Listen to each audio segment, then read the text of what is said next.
ఏడుకొండలవాడ వెంకటరమణ గోవిందా.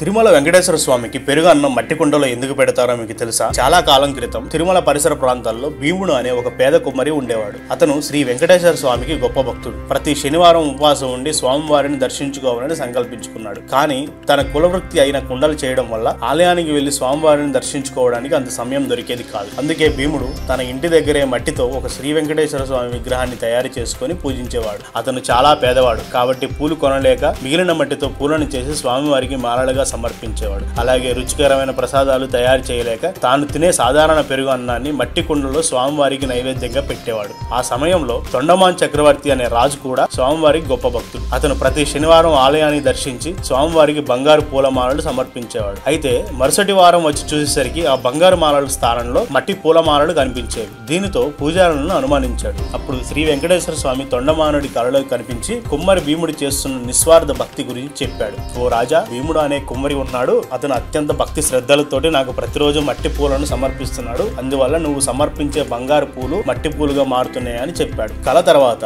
తొండమానుడు భీముడిని కలుసుకొని అతని భక్తికి ఆశ్చర్యపోయాడు. భీముడు నిరాడంబరమైన భక్తిని మెచ్చిన స్వామివారు సాక్షాత్తు ప్రత్యక్షమై భీముడికి అనుగ్రహం ఇస్తారు. స్వచ్ఛమైన భక్తిని గౌరవిస్తూ అప్పటి నుండి స్వామివారికి నైవేద్యాలు, ముఖ్యంగా పెరుగు అన్నం మట్టి కుండలో సమర్పించాలని ఆదేశించాడు. అప్పటి నుండి ఈ సాంప్రదాయం తిరుమలలో కొనసాగుతోంది.